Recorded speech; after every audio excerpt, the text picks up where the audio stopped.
Hello, I'm Isaac Hayes III, founder and CEO of Fanbase. Listen to what I'm about to tell you. The window to invest in Fanbase is closing. We've raised over $10.6 million of our $17 million goal. That means there's room for less than 6,370 people to invest in Fanbase for the average amount. The minimum to invest in Fanbase right now is $399. That makes you an owner in Fanbase today. Go to startengine.com/fanbase to invest. Why? Because current social apps have taken advantage of users for far too long, with content suppression, shadow banning, harmful racist content, and no real tools for monetization and equity. Fanbase has over 1.4 million users and counting, allowing anyone to reach all their following and monetize their content from day one. Social media is the new TV, and whoever owns the apps that distribute that content have the opportunity to own potential billion-dollar companies. While big platforms with uncertain futures are failing to serve their users, Fanbase is stepping up to fill the gap. Don't wait until it's too late. Invest now, invest for yourself and your future. Go to startengine.com/fanbase and own the next generation of social media.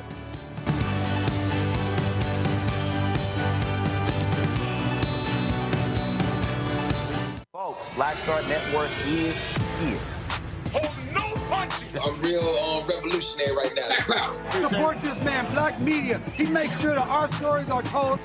Thank you for being the voice of Black America, Roland. Stay black. I love y'all. All momentum we have now, we have to keep this going. The video looks phenomenal. See, there's a difference between Black Star Network and Black-owned media and something like CNN. You can't be Black-owned media and be scared. It's time to be smart. Bring your eyeballs home. You dig?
July 28, 2025, coming up on Roland Martin Unfiltered, streaming live on the Black Star Network. Why are black women leaving the labor force? More than 300,000 the last couple of months. We'll talk with Morgan Harper, an economist, about that very issue. Also on today's show, you've got folks starving in Gaza. You've got USAID shuttered by Donald Trump, and Virginia Senator Tim Kaine is putting the screws to the Trump administration as to why they're letting people starve around the world. Also on today's show, we'll talk to a Georgia gymnastics coach. They're losing their home. They're the only gymnastics program for young black boys. He will talk to him about what's going on and how they're trying to save their program. Also on today's show, Colorado head coach Deion Sanders reveals his battle with bladder cancer. We'll show you some of that news conference. And this weekend, the Original T Golf Classic celebrated the third African-American woman to ever play on the LPGA Tour. We'll show you what she had to say about receiving that award last night. Folks, it's time to bring the funk on Roland Martin Unfiltered on the Black Star Network. Let's go. He's got it. Whatever the miss, he's on it. Whatever it is, he's got the scoop, the fact, the find. And when it breaks, he's right on time and it's rolling. Best believe he's knowing. Putting it down from sports to news to politics. With entertainment just for kicks, he's rolling. It's on go, roll, roll, y'all. It's Roland Martin, yeah. Rolling with Roland now. He's funk, he's fresh, he's real, the best, you know he's Roland Martin now.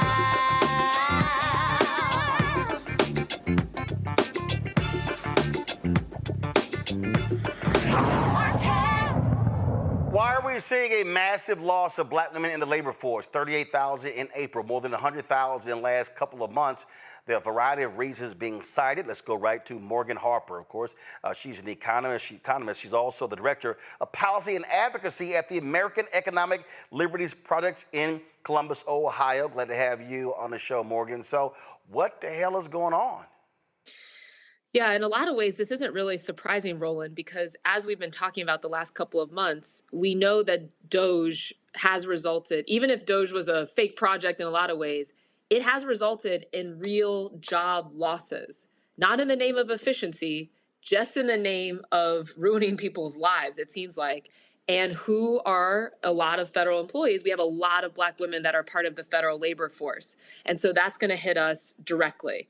The other thing, and another theme we've talked about, is the ripple effects of some of these federal policies and the changes in things like DEI.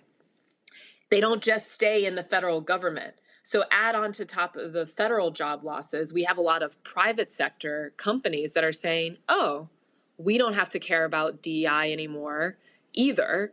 And we can cut back on some of the money that we were spending, the full-time employees that we had working in that area also tends to have a lot of Black women that were working in that field. So, it's a compounding effect for sure. I don't know that we have a ton of immediate solutions here, but for sure we need to be sounding the alarm on the nature of the problem. See, now I'm confused because a bunch of these simple Simons who said that I was shilling for the Democrats said that I was making too much out of this, that, Roland Martin's trying to scare us, saying Trump, they're going to start getting rid of Black people in the federal government. Seems like I was right. Yeah, who was going after you for that? Idiots. Idiots. I'm sitting here going, what the hell are y'all talking about? I'm like, the data's the data. If 1 in 5 federal workers are African Americans, you're going to see the cutbacks. When you talk about also what positions they're in, you're going to see folks get laid off. There's a notion that's like all the veterans out there who voted for Trump being stupid thought they were not going to be impacted by Doge. Thousands upon thousands are being cut from the Department of Veteran Affairs. Yeah, it was going to impact Black people. Yeah, and we're not done yet. I mean, where I used to work, the Consumer Financial Protection Bureau, that's a whole set of federal employees that's still waiting for the court process to unfold to know whether or not their jobs are done. And then we have to add on top of that government contractors. And a lot of people that, even if they're not official federal employees now, there have been a lot of cutting of the federal contracts that were employing a lot of us as well. And so, we're just going to continue to see some of these ripple effects, like I said, and it's going to start to impact not just the bottom line of the individuals that are being laid off, let go, offered these severance packages, whatever, but it's going to start to impact the overall economy because we know we have a lot of purchasing power. We know that there are a lot of households that are being led by Black women as the single breadwinner in a lot of cases. And that's going to start to impact children, impact at the community level. So this should be considered, a real emergency. And like we've experienced in a lot of other economic times, the first wave might hit the Black community, but it's a sign of what's to come for the general population as well. Yeah, the Washington Post, here's a perfect example of what we're talking about. The Amistad Research Center, one of the largest repositories of Black history, cut its staff in half because they lost 4 federal grants. That's a perfect example. So they're not federal workers, but when you start cutting billions in dollars in grants that have gone out to various groups, that's what you see. The Brennan Center posted something, I'm looking for it right now, where the Brennan Center posted the number of jobs, the number of programs that were targeted to end violence and on public safety, they cut those grants as well. So now if you work for those nonprofits or those groups, you also are now out of a job. Yeah, and add on to that, the state impacts, so the state budgets. Local government, that is another big recipient of federal funds. The bill that passed, the reconciliation, the funding bill, is limiting the amount of money going to some of the state budgets. City governments also. I think there is back and forth about whether public schools are going to be getting all their funding. They've kind of they've relented on that a little bit. But no, it's every sector of the economy is now starting to feel some of the impacts of the administration's war on the state, really. And even people, and I think it's right, Roland. It's easy for people to think oh, well, I'm safe. I work in the private sector, whatever.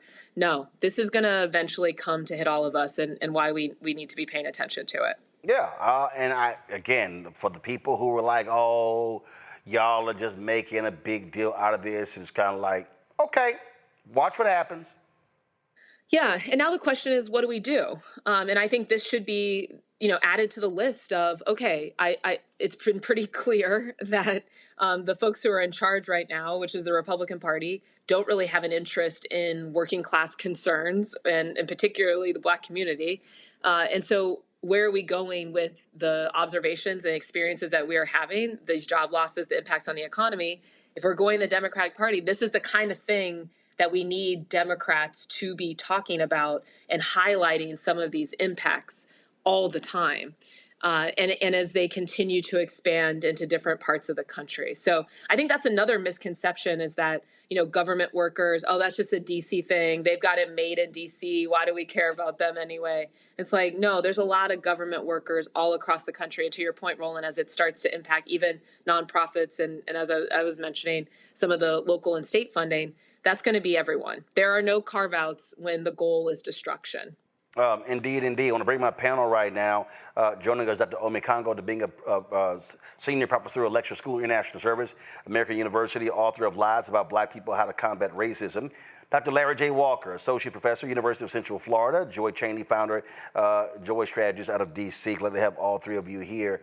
Over and over and over again, Larry, you worked on the Hill, and we kept trying to explain to people that when you talk about trickle down, when you talk about ripple, I call it a tsunami.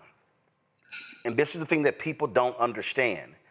African Americans, we over-index in government jobs because of the history of Jim Crow freezing us out of corporate America. When you look at high five-figure and high six-figure jobs, the reality is, if you are an African American, more than likely, if you are in a six-figure job, it's going to be a government job. And I need people to watching to understand, when we say government job, we're talking about school district, the city, the county, the state, the federal government. We're talking about teachers, police officers, firefighters, all types of workers. So that's the first wave. And as we've been talking about, that second wave are the companies that get federal or state or local contracts or grants.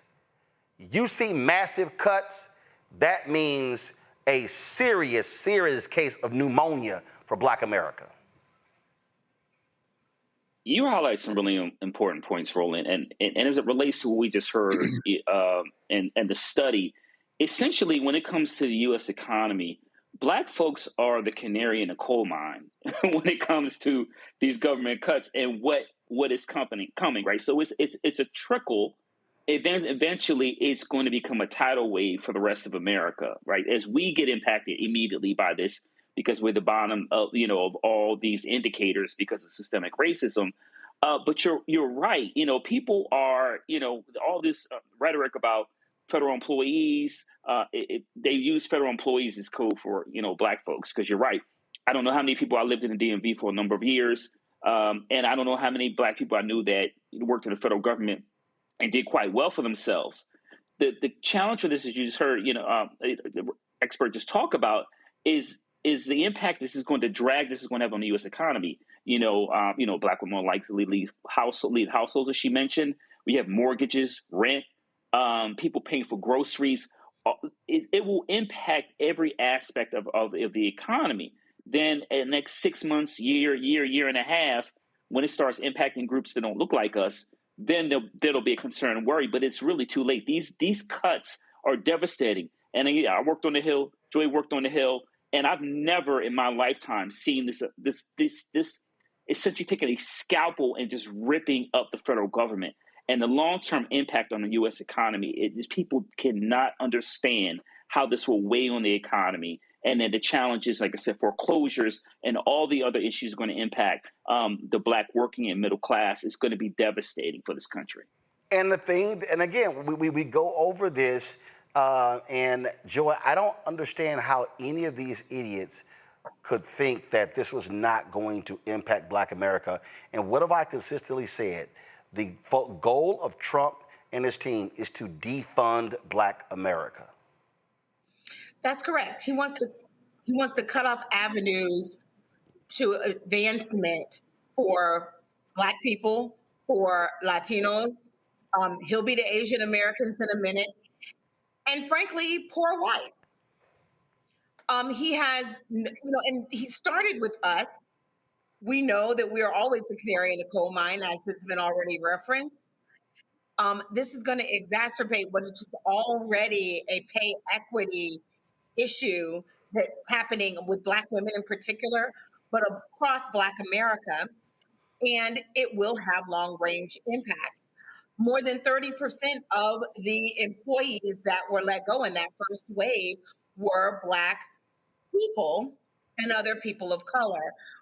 We know that he's going to get to everyone else later because there's severe shrinking of the federal government. It's going to happen all over.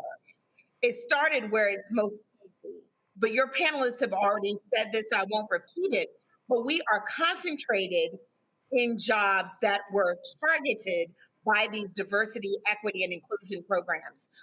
This is why on Black Women's Equal Pay Day, which was about 2 weeks ago, Black women's groups, women's groups, were focusing in on the attacks of the Trump administration on Black women as exacerbating the pay equity problem for us. We are disproportionately educated, but we still lag behind both white women and Black men, and certainly white men. And part of it is the jobs that we are concentrated in. And one of those in this case is federal jobs. So while Black Women's Equal Pay Day was mid-year this year, we can anticipate that next year it may be closer to the fall because this is going to expand inequity for Black women. Congo?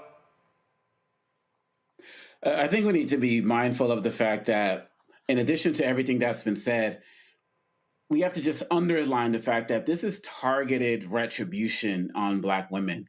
I believe that so many people were outraged when the stat came out that Black women are the highest educated group in America. And I think that plus the Black women at the top of the ticket, just so much resentment that has been breeded against Black women that has already been here for centuries, obviously, but it's been increased. And we have to be mindful of that for sure. One of my biggest concerns is what people are doing to get resources outside of this, because what the government is also doing is cutting access to welfare access, food supplies, where people can go and actually get food from various places. Food banks is what I meant to say. They're cutting those off. So much of the access is also being torn. So what are people supposed to do there? So they're getting you coming and going. And I believe that if we can continue to raise awareness like you've been doing on the show the whole time, you said it, Roland, defund Black America, defund Black America. You talked about it in so many different areas. But now that hopefully the signal is as large as possible, I believe that there's still time for us to come together and try to organize in ways, but it's not going to happen if we don't organize politically, if we don't fight back legally, and if we don't stay involved politically as it relates to these elections and getting people in here who can help change some of the other policies that can help us get some of this footing. Because living in the DMV, as you know, Roland, my wife and I operate these yoga studios. We have so many people from the community who come in telling stories. They lost this, they lost that, foreclosure this, can't send their kid back to school that. So many different issues, and it's only going to get worse as the school year starts. Some aren't going back to college, and we have to continue to sound the alarm like you've been doing every week. And Morgan, what we have to recognize, this is literally something that Black people have got to recognize. This is the next 3.5 years. First of all, even if, let's just say, Democrats take control of the House, the reality is Republicans are likely to still control the Senate. Trump is still sitting in the Oval Office. The votes are not there to override vetoes. And so you're talking about this is going to continue until the next election. Yeah, that's absolutely right, Roland. And the other thing to keep in mind is once you eliminate a job in the federal government, it's not that easy to just turn that back on. So, I think this is a warning. You're right. We have 3.5 more years regardless for a real shift in the power dynamics of the executive branch of government, hopefully, right?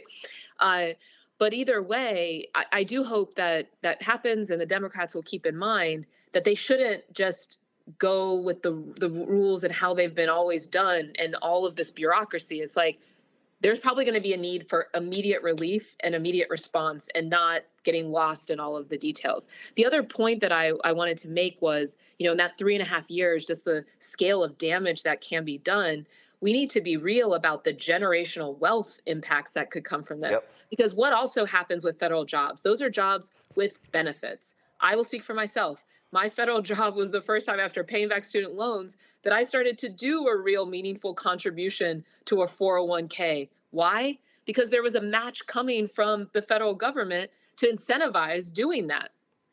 That's when people are guaranteed to have time off if women are having a baby or for parental leave generally, regardless of, dad, mom, whatever.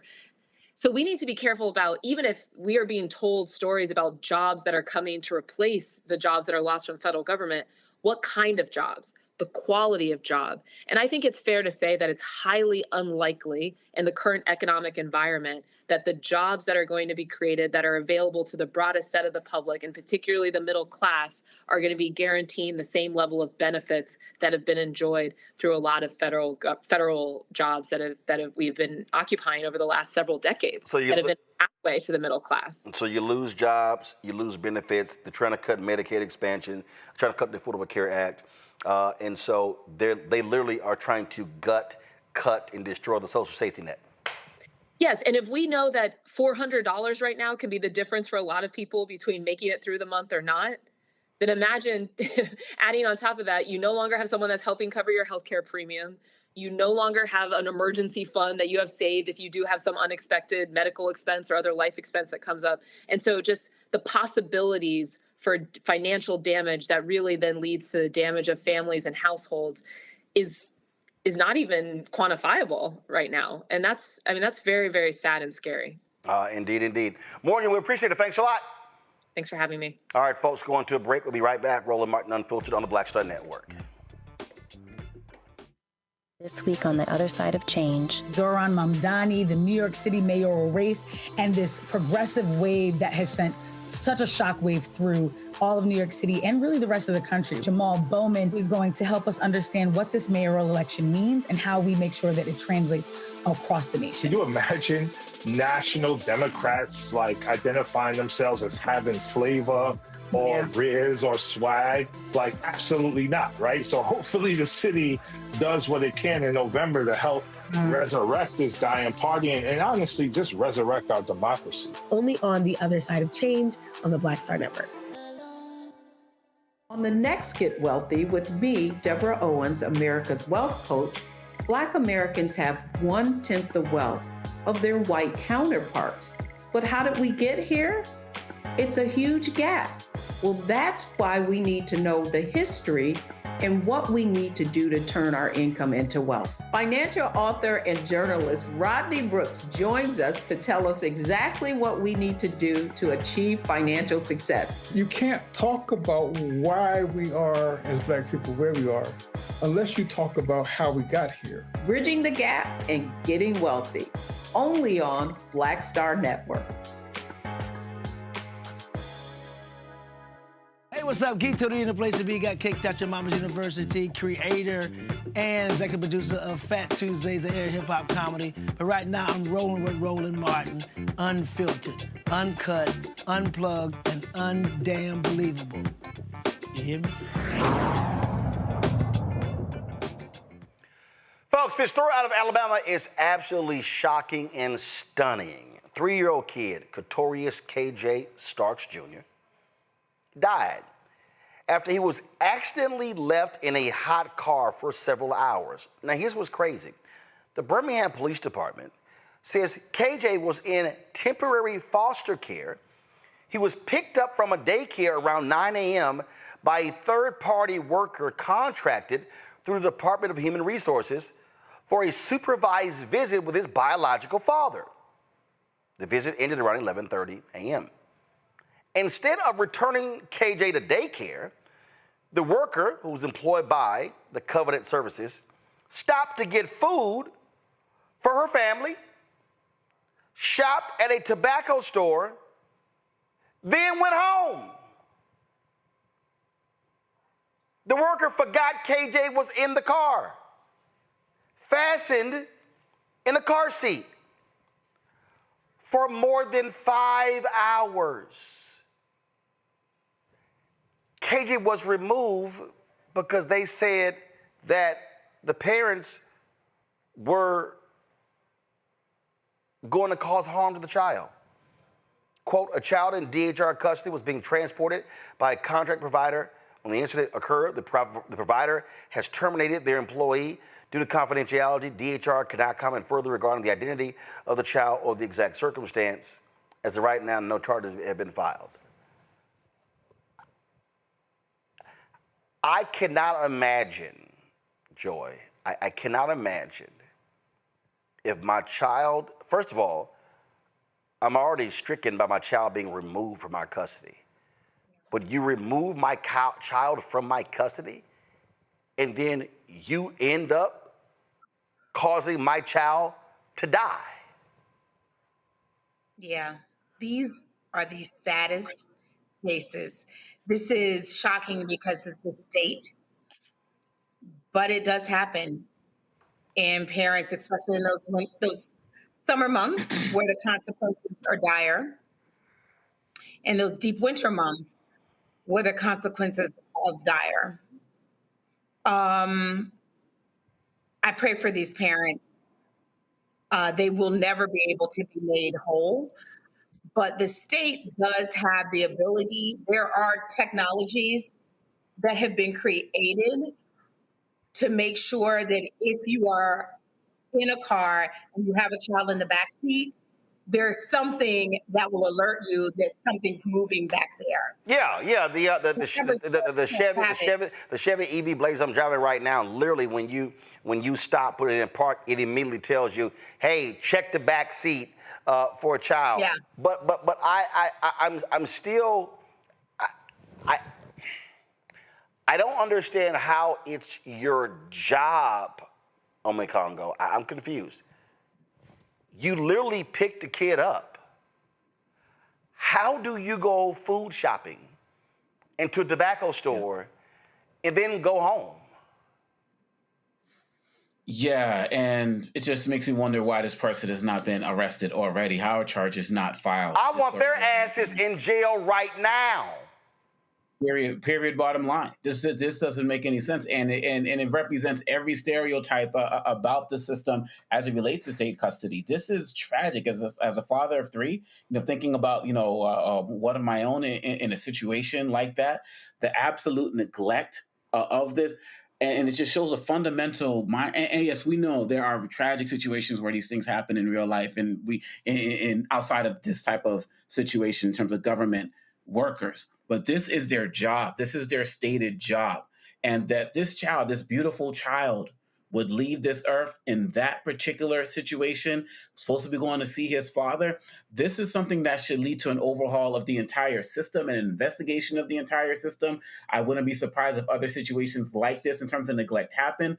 But if at the most part, this person should already be locked up with charges filed. And it's just a cautionary tale for all of us, who are running around, of kids and everything like that. But if this is your job, you're supposed to have a heightened level of awareness.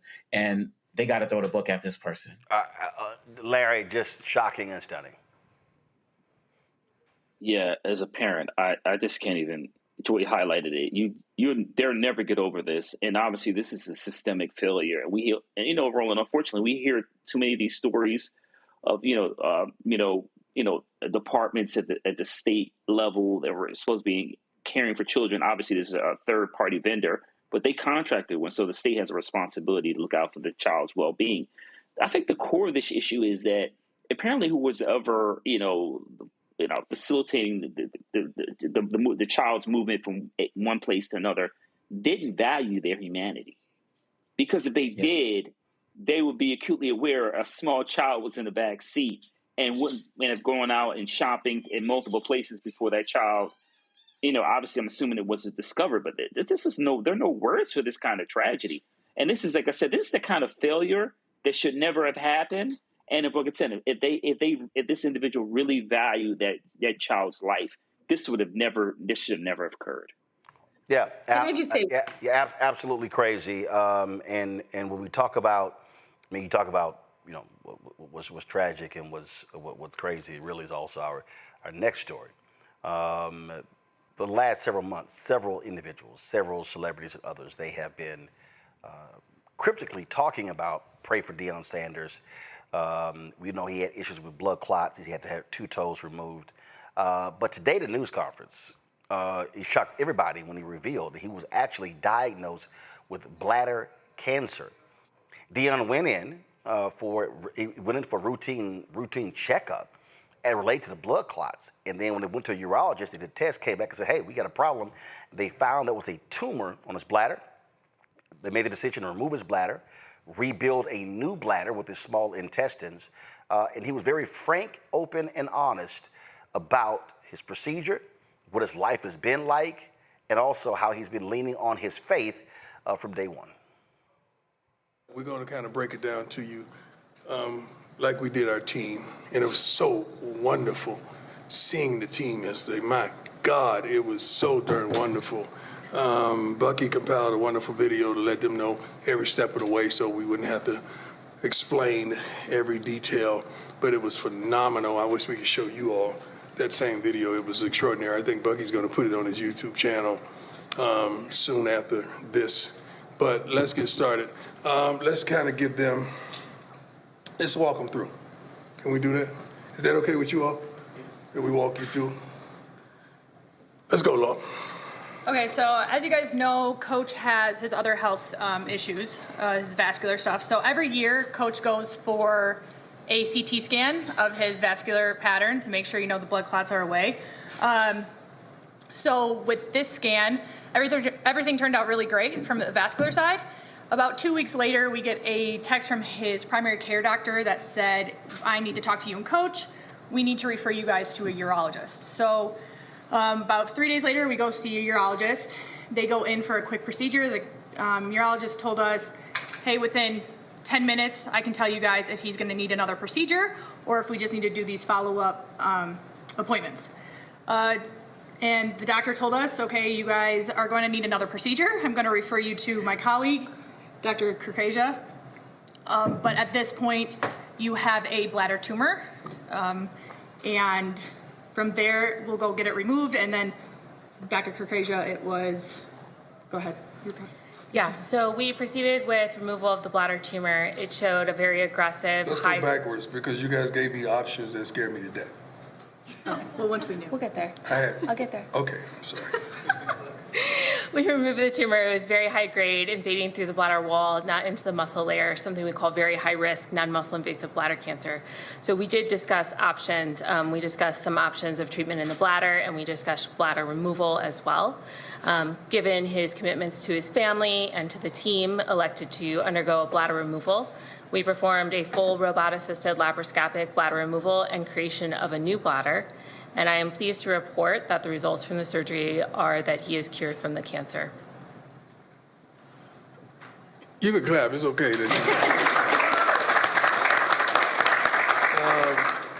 Rick was aware of what was transpiring, and he's been A1 and down there, just a blessing. Came to Texas to see me as well. But this was not an easy task because it was a changing kind of a lifestyle. And with Lauren and I coming from Jackson, this is how many surgeries? From 2021, this is surgery number 14. Surgery number 14. I had more surgeries out of the game than I did in the game. Like, what is going on? So, but they were so wonderful. You were such a blessing, guiding me to, taking me through, verbalizing every darn detail so that I could make an educated decision, which some didn't want me to go that way. They wanted me to go the other way. But I trusted and believed in you 100%. And the process wasn't easy. Just like it was some scenes that you saw, all the bull junk that transpired on draft day. It wasn't just that. It was just I knew as well I had a surgery coming up. My sons to this day don't know what transpired. I just told them something with my foot, again, because I wanted them to focus on making the team and not focused on dad. So they really don't know. My daughters do, and this joker right here, much love to my son, Junior, who have not left my side since we found out what was taking place. not one day. He's been with me here, been with me in Texas, been with me everywhere, every day, and I've seen his handsome face. And I love you to life, son, and I thank you for everything you bring to the table. But this wasn't easy. Men, everybody, get checked out. Because if it wasn't for me getting tested for something else, they wouldn't have stumbled up on this. And make sure you go to get the right care, because without wonderful people like this, I probably wouldn't be sitting here today, because it grew so expeditiously, I could say. But please get yourself checked out, especially African-American men. We don't like going to the doctors. We don't like nothing to do with a doctor. You know that. So I'm not just talking to the brothers. I'm talking to my Caucasian brothers, my Hispanic brothers, my Asian brothers, my everybody, and my sisters. And that's all, y'all. Get checked out, because it could have been a whole another gathering if I had. I'm thankful. It's been a tremendous journey. It's been tough. I think I dropped 25 pounds. I was like a Atlanta Falcon Prime at one point, and just dealing with the catheter, dealing with all the stuff that I had to deal with. And right now I'm still dealing with going to the bathroom. Like, it's a whole life change. Like, I can't, and I'm gonna be transparent, I can't pee like I used to pee. It's totally different. And she not only is a blessing, but she provided other persons that have gone through what I've gone through so that I could talk to them and get some solace and understand like what I'm facing, not just from a doctor, but from another individual. And to have that been told, like, it's a totally different life. I mean, thank God. I depend on depend. You know, if you know what I mean. I truly depend on depend. Like, I cannot control my bladder. So I get up to go to the bathroom already 4 or 5 times a night, but then I'm sitting up there waking up, you know, like my grandson. We in the same thing, you know, we got the same problem right now. We going through the same trials and tribulations. We're trying to see who has the heaviest bag at the end of the night. Like, it's ridiculous. But I'm making a joke out of it, but it's real. Like, it is real, it is real, it is real. So if you see porta potty on the sideline, it's real, okay? I'm just telling you right now, you're gonna see it. You're gonna see the practice, you're gonna see one, because it is unbelievable. Like, dozing off and waking up, first thing I'm grabbing my crotch to see if I peed on myself. And it's just totally different. And I know there's a lot of people out there going through what I'm going through and dealing with what I'm dealing with. And let's stop being ashamed of it. And let's deal with it. And let's deal with it head on. And there's so many other companies out there that do a wonderful job, but I'm thankful that, we have a relationship with Depend, and we're making some other products, trying to make other products that to help all of us through. But it's been tremendous. These two, Lauren came down to Texas and was there with me during the whole way, up walking our miles in the morning, because Doc made sure you better walk, you better be active, and we did it until it was some points that I couldn't even get out of the bed for a week at a time, you know, but she was there. I remember yelling 2 o'clock, oh, Lord! You know, because I have 2 bags, right? Mm-hmm. One was what? Both were urine, but one it was filled quickly. Very quickly. Yeah, like blood in urine. It just looked bad, you know, and I'm fishing with 2 bags. You know, I'm trying to make life happen, and couldn't come around my team, and I wanted to be here with my team. I wanted to see the new talent that we brought in. I wanted to see them work, see them train, coach them, and I couldn't. But slowly but surely, I built myself back up to where I'm able, I'm strong, I'm ready. I'm still probably about 12 pounds down. I'm gonna get that right. I'm gonna fill these overalls up like no other. But it has been a tremendous journey, and I'm truly thankful that God is so good. God is so good. You have no idea.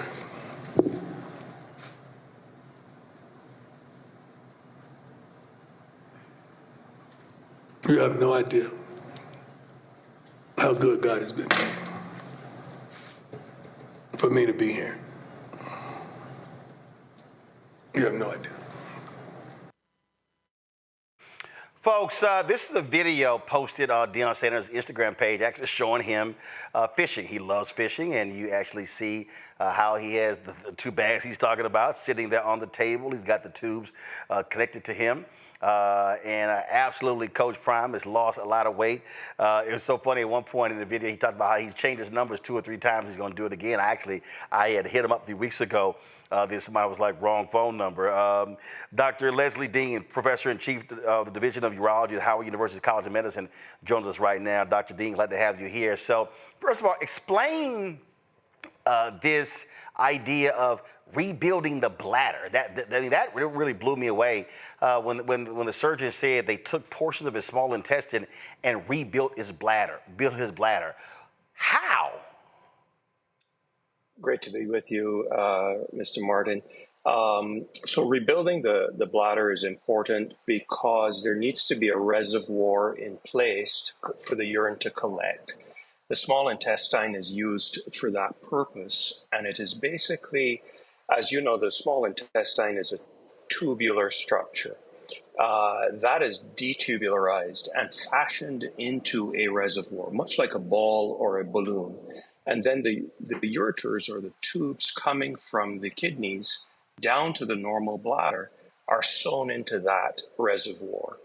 Subsequently, it is anastomosed or connected to the urethra, which is the pathway out of the bladder to the outside, basically the tip of the penis. And we do that so that a person can avoid having a bag on the outside as a permanent solution. So when he's talking about having to wear these two bags, that's temporary, or is that his life moving forward? That usually is temporary, and I suspect what the 2 bags are for. One is a catheter into the urethra that drains urine from the bladder to the outside, and the second bag is probably a suprapubic catheter, which goes through the abdominal wall and into the newly created bladder. They both drain into a bag temporarily to allow all of the areas that are stitched back together to fashion that reservoir to heal. And that's the reason why the 2 tubes were likely there. So during the news conference, the surgeon said that they caught this tumor on the bladder, but it had not been attached to bone, where if it metastasized, she said that folks have, 10% folks live beyond 5 years. So she said that this was a very aggressive form of bladder cancer, and because of the checkup for the blood clots, that's how they were able to find this so early. Yes, and I suspect, based on the press conference and what was said by his physician team, it sounds like it was picked up on the angiograms or on the CT angiograms that were done for the blood clots. So that usually will include pictures starting in the abdomen and going all the way down the legs to look at all of the large arteries going to the legs.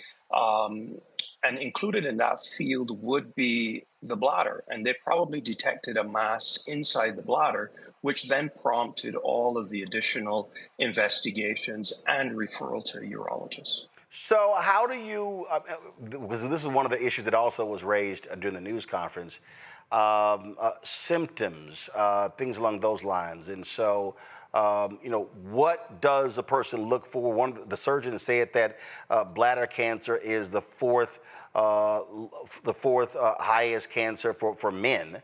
And so for people out there who are watching, who are listening, what do you pay attention to? What are you looking for? So the main things are, if you see blood in your urine, that's a problem.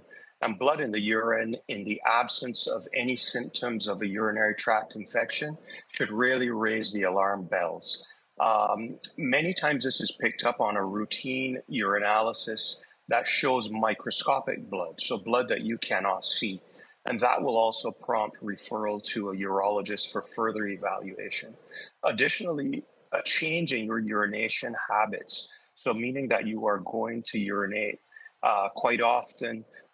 You feel that there's some pressure down there to urinate. You may also have some discomfort or burning when you urinate and empty your bladder. Those also can be symptoms of potential bladder tumors, including urinary frequency and urgency to go. Now, most commonly that is due to an enlarged prostate in men, but sudden changes or changes in the urine pattern should raise an alarm bell. Last question before I go to my panel. So, Coach Sanders joked about there being a porta potty on the sidelines, him going to the bathroom a lot. So, having with his diagnosis and having bladder rebuilt, what is that life like? He talked about wearing Depends, joking about him and his grandchild. What is a person's life like moving forward, having a bladder removed and now rebuilt, and then having a bladder cancer? So one of the main long-term risks with having a new bladder created inside the pelvis is urinary incontinence, which is what he's referencing. It takes some time to regain control, and that basically involves doing Kegel exercises, exercising the muscle that you would use to prevent yourself from urinating, to strengthen that area, and also strengthen the pelvic floor musculature. And then it takes some getting used to the sensation of what that new bladder feels like as it fills. It doesn't feel normal. It feels more like a pressure. So you have to get used to knowing how much you're drinking and typically how much urine you produce in a given period of time, and then basically time the emptying of the bladder and get used to that new sensation. I think he was joking a bit about having the porta potty on the sidelines, etc. But these are things that he will get used to over a period of time, and most likely will regain a substantial amount of control, if not full control. So he's talking right now about what his life like is now, but what you're saying is over time, 3, 6 months, 9 months, a year, then you sort of get back to almost normal, if you will. That's correct. Normal sensation is probably not going to come back as in terms of the native bladder or the bladder that you're born with, but you get used to what it feels like, what the new feeling feels like, and you can temper your activity based on that. And it's really interesting, you talking about those Kegel exercises. Dr. Rachel, who's a sexologist, she does with a lot of men who have prostate issues. That's one of the things that she also, when she's helping men who've had prostate cancer surgery, do the exact same thing. That's exactly correct, because when the bladder is taken out for bladder cancer, in a man, the prostate gland is also removed. Gotcha. Questions from our panel. Larry, you first. Yeah, so I wanted to highlight something he mentioned in terms of, he highlighted Black men and preventative care. And we mentioned prostate cancer, which impacts Black men. I know Howard had their recent, white coat ceremony there at the university. And so can you talk a little bit about the importance of same race physicians, particularly, like I said, we have cultural mistrust relating to certain groups, particularly Black men. Can you talk about the importance of having more Black physicians in the workforce? Yes, absolutely. So I think that this is very important. Cultural sensitivity is important. Understanding what matters within the community that you are entrusted to treat matters significantly. And training Black doctors is very important. I don't think that there's any dispute in regards to the literature that when there is race and ethnicity congruent care, that the overall outcomes are better. Omekongo? So, Dr. Deane, one of the questions that I have is, I was told as you get older, going to the bathroom more frequently is like a normal thing. And when you're talking about that could possibly be a symptom of some of the things Deion was talking about. In the same ways that men are always advised to get their, prostate examined, are there other types of things that people could do during a normal checkup that could possibly hint towards any of these things Deion Sanders was dealing with before the pain comes? Yes. So most routine physical examinations will include a urinalysis, and what that does is it looks at the urine microscopically. On that test, if there's a problem in the bladder or a problem in the ureters or a problem in the kidneys, you may detect blood, and that is what usually results in referral to see the urologist. In terms of screening tests, which I think is what you are alluding to, we generally don't screen for bladder cancer because the majority of times that a person has blood in the urine, it is not related to a malignant condition. The majority of times it may be coming from, if you consider the kidney as a coffee filter, for example, if you put coffee powder or coffee grounds into the filter, and you pour water on it, you don't really see any coffee grounds in the cup that you're collecting. But as we get older, especially if there's diabetes, high blood pressure, the holes in that filter, i.e. the kidney, widen. So some of the coffee grounds would come through. And that's analogous to some red blood cells coming through into the urine. So the majority of times it is related to a filter or what we call a glomerular problem in the kidney, as opposed to a malignant condition. Enlarged prostates can also cause blood in the urine, as can urinary tract infections, as can stones, a variety of pathologies. So it generally is not cost effective to screen for bladder cancer. Joy? Well, first of all, Secretary Austin reminded men about the importance of getting checked for prostate cancer. Now we have Coach Prime reminding them of the importance of getting checked for bladder cancer. What increases the likelihood that you can get screening or that you might have a problem? Is it family history? And talk a little bit about how that relates and what you should be talking about in your family to discover if you are in a high-risk pool. Yes, so important to really take an important history and give the physician the details surrounding your day-to-day activities. So if you are a cigarette smoker, that's important. In the Western world, cigarette smoking is the most common cause of bladder cancer, the most common cause of what we call urothelial cancer, which is basically the cell type involved in most bladder cancers. That same lining lines the ureters, or the tubes from the kidney to the bladder, and the inside aspect of the kidneys. And cigarette smoking is the most significant factor related to that.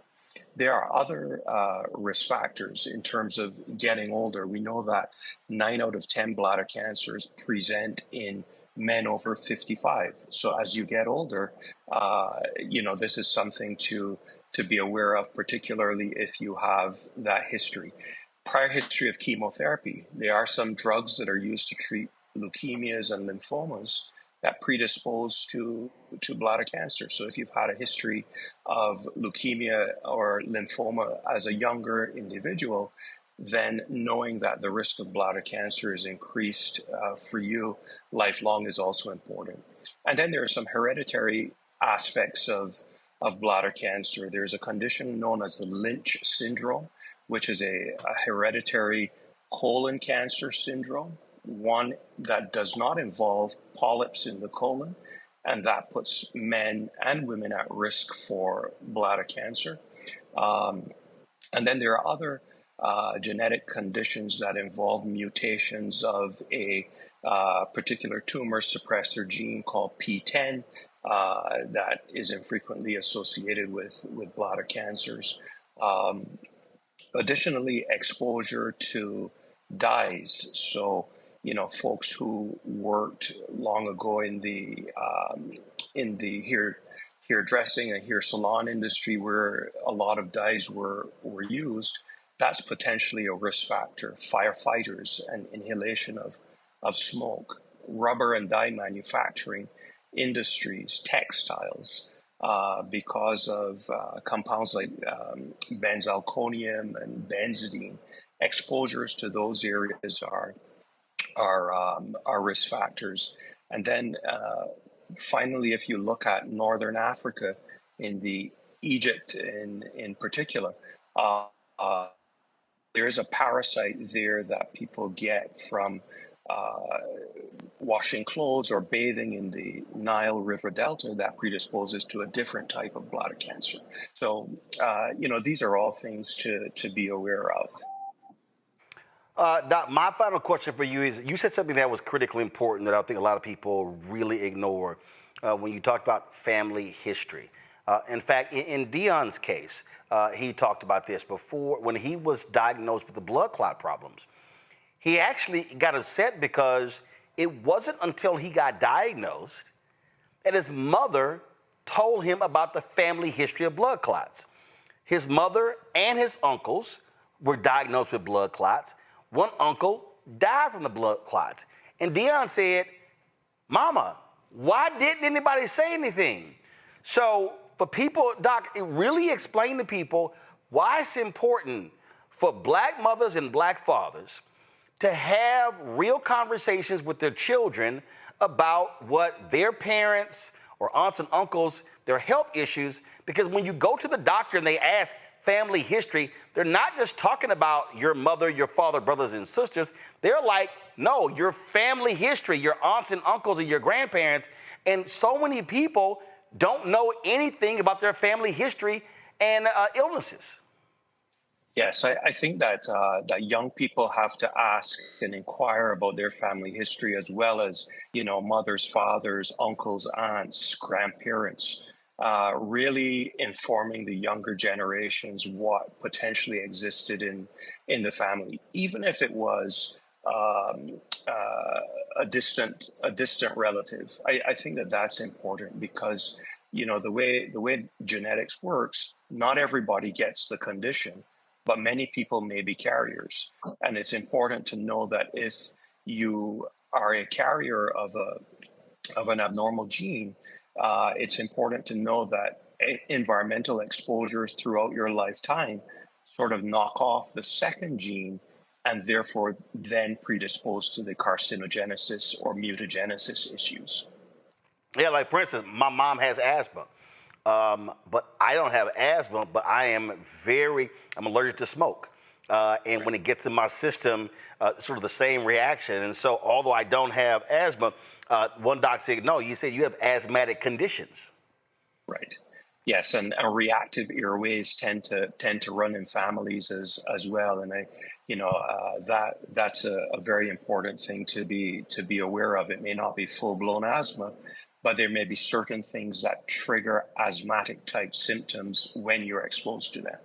Well, Dr. Deane, great information. Glad you can join us, and hopefully, folks really learn from this, and that it will spur men and women to again check with those doctors. Look, Deion was very forthright, very open, very honest, and in fact, Joy mentioned. When Secretary Austin dealt with prostate cancer, he didn't really want to talk about it. He kept it very private. And actually, I sent him a text message saying, hey, use this opportunity to actually help others because you could be saving somebody's life. And so I'm glad to see Coach coming out and doing that. And he made it clear he's going to be back on the sidelines. That's not going to stop him. But you're talking about a Hall of Famer who was the top of his game in sports. So trust me, he'll be attacking this like he attacked wide receivers opposing him. Doc, we appreciate it. Thank you. Absolutely my pleasure. All right, folks, got to go to a break. We come back, more on Roland Martin on Black Star Network. We'll talk to a gymnastics coach in Georgia. In his team, the only boys gymnastics team, they're now out of a place to work out. We'll talk to him and find out where they stand with that. Folks, support Roland Martin Unfiltered. That conversation we just had is a perfect example.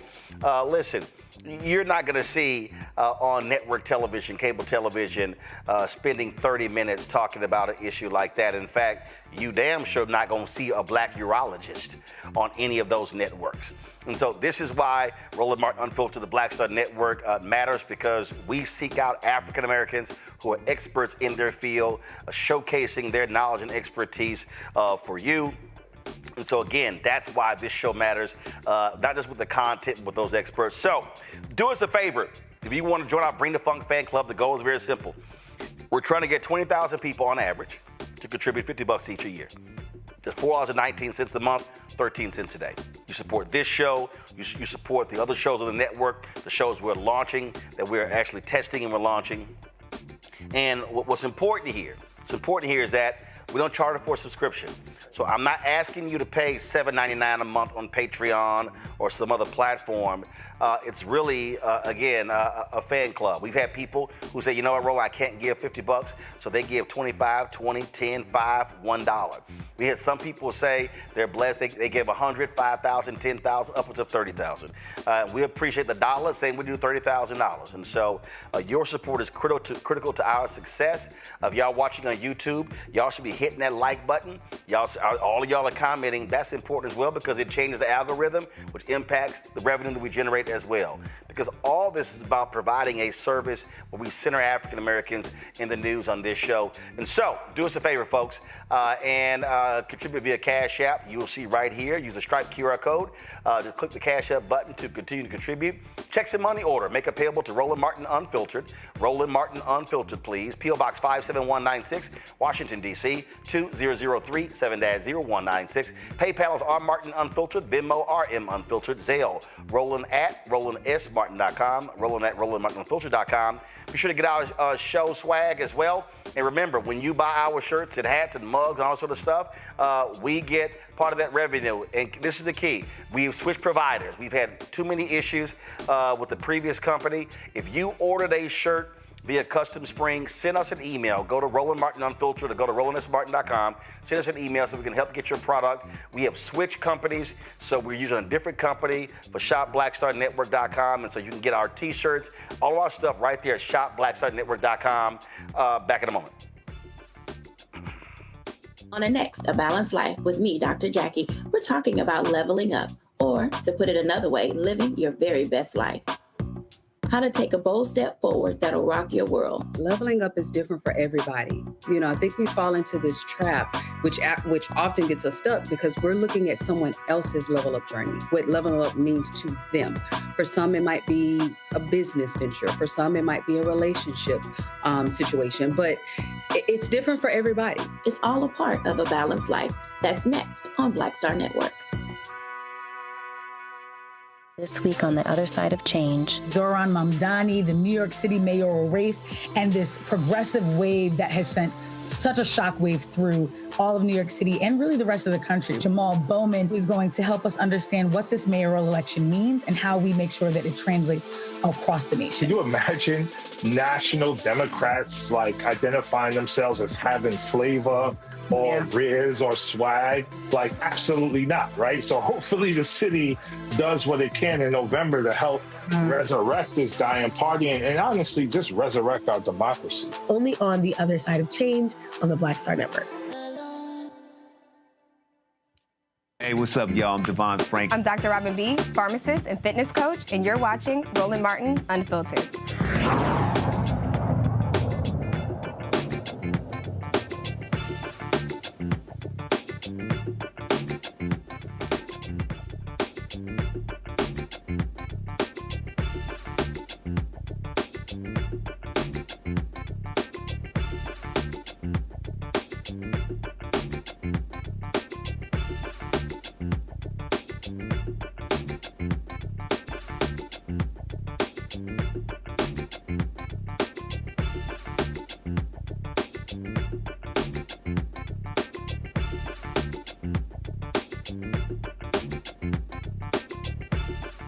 Folks, the James Jones Gymnastics Academy is the only one in the country that specifically trains young black boys. Over the weekend, a tweet was posted on social media saying, "Help, we need your assistance because their lease is up in less than a week and they need a place to train. Zoning restrictions are also preventing them from relocating, so there are a lot of different issues like that. Their goal is, of course, to increase the number of black boys who are involved in gymnastics, providing them an opportunity established 6 years ago. James Jones, he is the owner and head coach of the academy. He joins us right now. Glad to have you here. When I saw your tweet, I sent this to a couple of pastors in Atlanta, Pastor Jamal Bryant, as well as Pastor William Murphy. Did Pastor Bryant said, did they make contact with you regarding the use of their facility? Yes, and a lot of people have made contact with me, and I'm so glad since the tweet and since a lot of pages have shared it. I've gotten hundreds, probably close to 500 or 600 emails, text messages, messages on social media, and it's taken me a while to go through all of them, but I'm very appreciative. I see everyone reaching out to me. You know, I'm still in the middle of packing up, and I'm going to respond, but I appreciate it, and I do see everyone emailing. I'm going down the list, and I'm responding one by one as I come to them. So, yes, I have received the email. So you're having to pack up from where you are. What is your deadline? Do you have folks assisting you with that? And then what is the type of space that you actually need? Okay, so my deadline is Friday because that's when the lease is up. I'm getting all of the small things out. And on Wednesday, Thursday, and Friday, I'll have a moving crew in, and they're going to come in and get the equipment and store the equipment just, off-site in storage. The type of building that I would need is a warehouse. Gymnastics requires a lot of space that doesn't need to be altered. Ceilings need to be high. And it needs to be a space where we can just go in and start doing gymnastics without having to do a lot of alterations. And a warehouse would be perfect, except that there are so many warehouses in our area, and they all seem to be zoned for industrial use. And because of that, I can't move to any of them. And when you say your area, you're in Clayton County. Yes, I'm in Clayton County. Okay, go ahead. And so the issue is, if I were to try to lease a 6,000 to 8,000 square foot building in a shopping plaza in a commercial district, it would be about 4 times what I'm paying now for this space that I'm in. But if I were to go to a warehouse district and get a warehouse that's around that same size, I could pay about $4,000, which would be great and which would be affordable. And, the program could be sustained. But if I am going to be forced to go to a 20,000 square foot, 15,000 square foot, because there are very few far in between commercial buildings that would accommodate us, I run the risk of then not being able to sustain a program that big and just, in a year or so might be closing down because of the cost there. So with this facility you have right now, what is that costing you per month? It's $4,200 per month, and just in fees, insurance, it's about $5,000. And what's the total square footage? It's 5,100 square feet. So what is the range you're looking for? What would be your maximum space that you would say that you would not want to go over? Is it based upon space or is it based upon price? It's based upon ceiling height. Okay. So here the ceiling is 13.5 feet tall. We would at least need the ceiling to be above 16 to 20 feet to allow for our older boys and our developing boys to do the move that requires height. So I'm looking at anywhere 6,000 square feet, 6,500, 7,000 square feet to allow for apparatuses like a vault, which is behind me. We don't have our vault out because we don't have a full runway for it, so we use a vault trainer. And there are just other pieces of equipment that I have that are stored around the gym that I'm storing and waiting until we get a more suitable facility. Gotcha. And so do you have someone, so you got to be out by Friday, then you'll be storing stuff. And so, what is your process? Do you have people helping you comb through all of these, proposals or offers that people are providing to you to sort of whittle it down and then be able to do site visits and see what's appropriate? No, not just yet, because I didn't expect any of this. I was actually asking for assistance in our area. I didn't realize that it would, go viral, or that so many people would offer help. Now, come on, Doc. Come on. You should have known that was going to happen now. When I said we need help, a lot of people, thought that I was saying we were being evicted. We're not being evicted. The lease is up, and it's just not suitable for me to renew the lease, because I wouldn't be able to do anything in here except recreation gymnastics with smaller kids, and we're a competitive gymnastics team. As I'm seeing everything that's coming in, and I am working with 3 people now to try to get through everything, but I don't have, maybe a professional person who's helping me comb through everything and respond to anything. It's just people who've been working with me at the gym. Got it. Now, for people to understand, go to my iPad, you will see right here. So you're in Clayton County. So basically, above you to the left is Fulton County.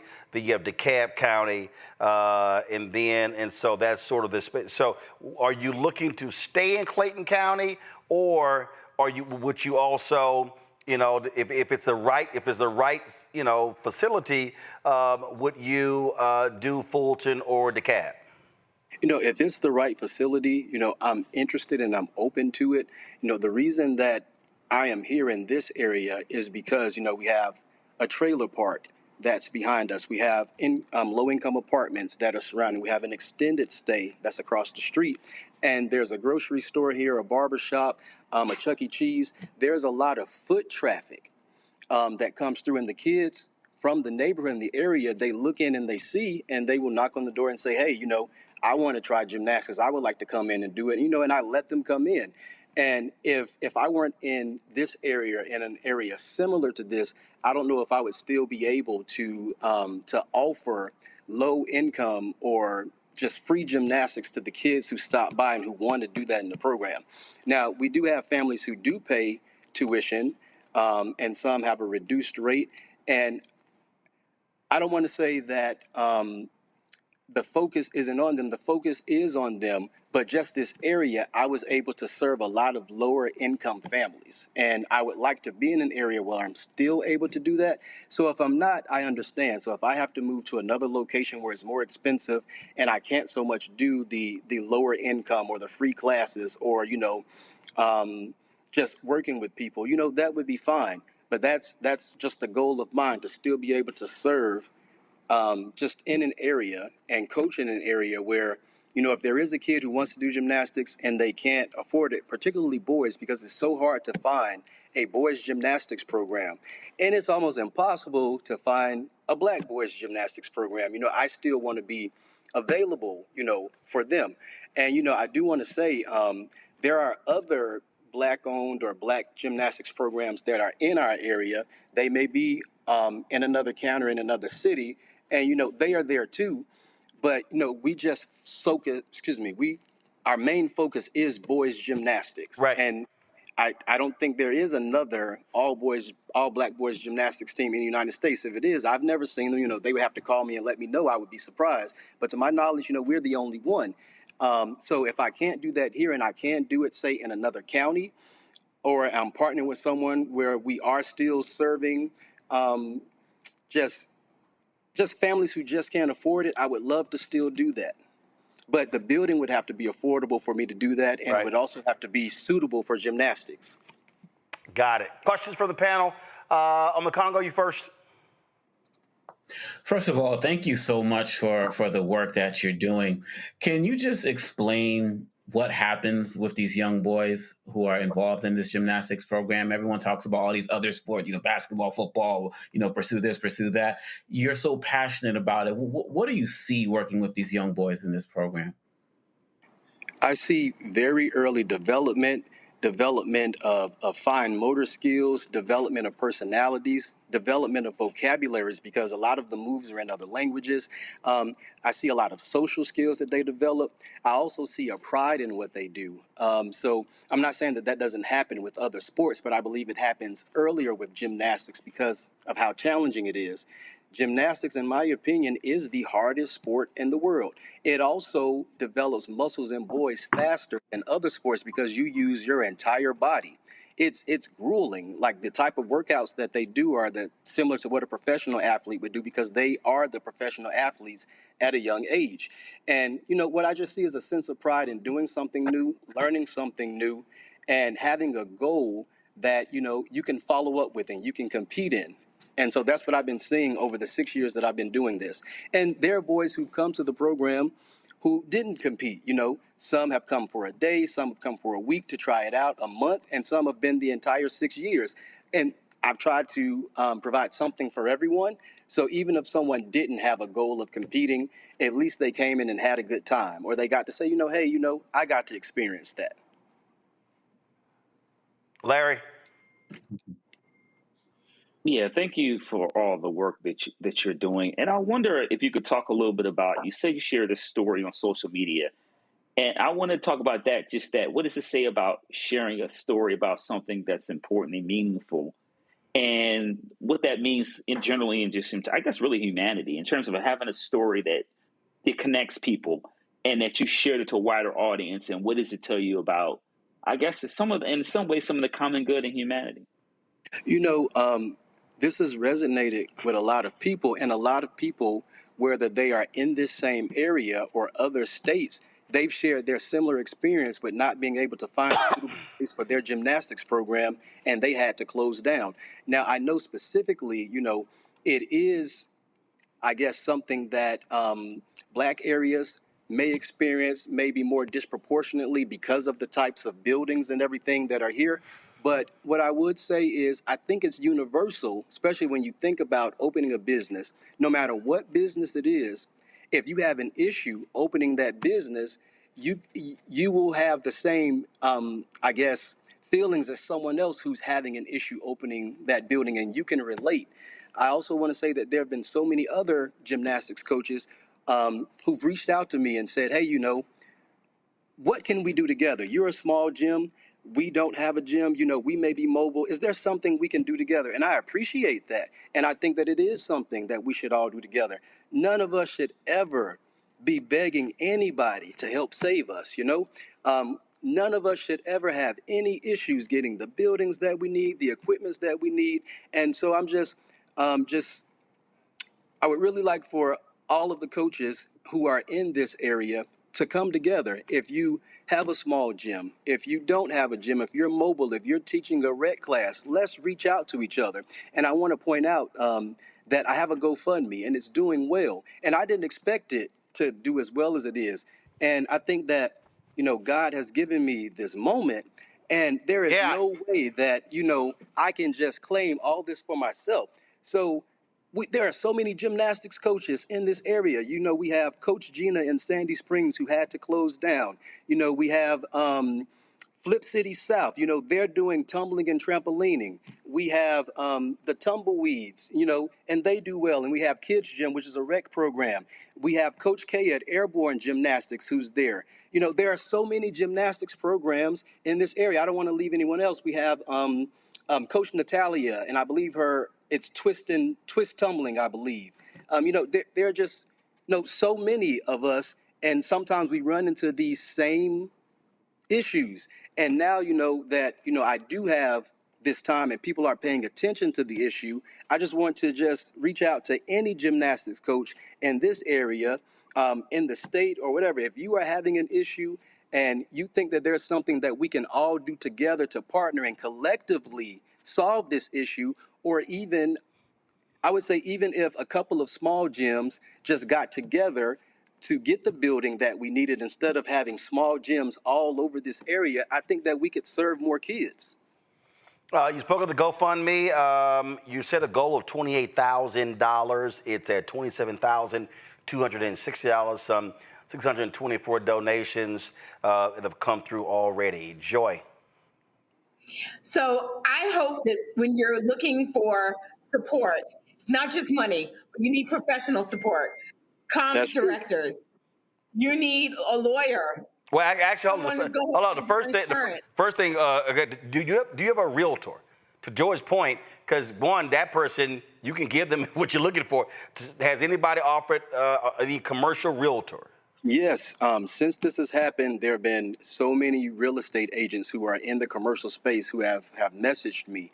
But I do want to point out that since this has happened, our local government has responded tremendously.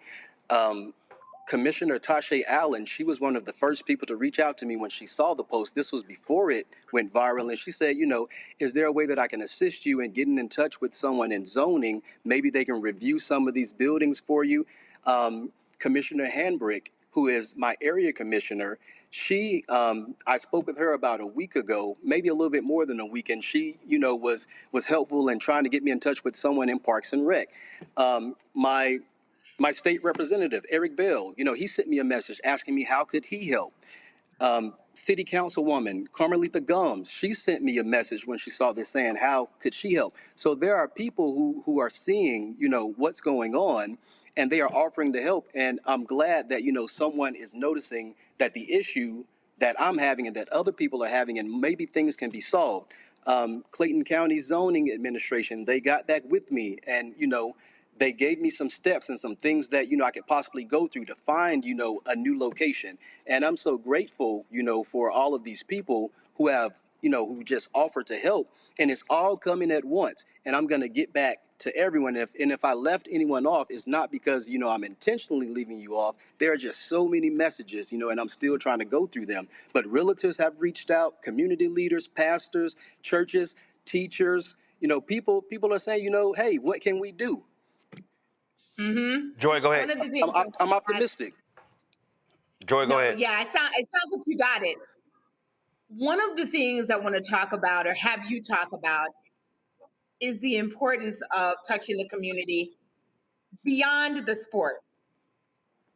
When they walk into your door, there are going to be other people who can reach them as well. Can you talk about that as a gateway of reaching people to deal with other social aspects of the community that you're trying to serve? I think that anytime you have a group of people who are participating in any structured activity, it builds community.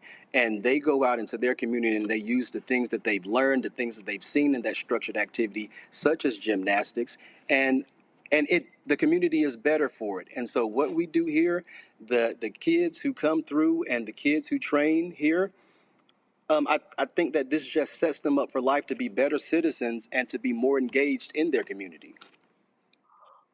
All right, then. Well, look, good luck with it, and let us know when you have the grand opening in the new location. Oh, yeah, I'm optimistic, and I'm sure something will come through. Thank you so much, Mr. Martin, for allowing me to be here. All right, James, we appreciate it. Thank you so very much, and good luck and more success to those young brothers. Thank you. All right, thanks a bunch. Folks, we'll be right back right here. Roland Martin Unfiltered, stay in Georgia. Wait till I show you how dumb a MAGA Republican is running against Senator John Ossoff. If you're going to run for U.S. Senate, shouldn't you know how to spell? We'll be right back. On the other side of change. Zohran Mamdani, the New York City mayoral race, and this progressive wave that has sent such a shockwave through all of New York City and really the rest of the country. Jamal Bowman is going to help us understand what this mayoral election means and how we make sure that it translates across the nation. Can you imagine national Democrats identifying themselves as having flavor or riz or swag? Absolutely not, right? So hopefully the city does what it can in November to help resurrect this dying party and honestly just resurrect our democracy. Only on the other side of change on the Black Star Network. Hello, I'm Paula J. Parker. Trudy Proud on the Proud Family. I am Tommy Davidson. I play Oscar on Proud Family, Louder and Proud. Hi, I'm Jo Marie Payton, voice of Sugar Mama on Disney's Louder and Prouder, Disney Plus. And I'm with Roland Martin on Unfiltered. So, Congressman Mike Collins, he's come out and announced that he is going to run against, or he wants a Republican nomination to face Democrat incumbent Senator John Ossoff, U.S. Senator in Georgia. So it always happens, people, they come out with these new ads announcing their campaign, and so Collins did so. slight problem. Check this out. Places broken, out of touch Democrats like our 2 U.S. senators will fight harder for MS-13 gang members than they will nursing students at UGA. No, we've got to be absolutely unrelenting. We've got to be unafraid to fight. We've got to be unafraid to call balls and strikes, a spade, and I think y'all have seen I don't mind doing that. Mike Collins, great job you're doing. Okay, we're going to put the hammer down and we're going to get it done.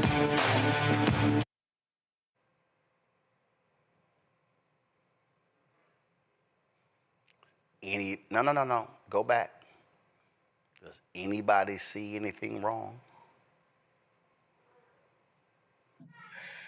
Wow. He wants to be the U.S. Senator from Joriga. Joriga. That's by Estonia in Europe. And this is how dumb his staff is. Drop the lower third, please. Y'all, it's been up for a day. Oh, wow. Wow. It's been up for a day. I'm just saying, I would think, Congo, if you want to be the U.S. Senator from a state, you might want to spell it correct.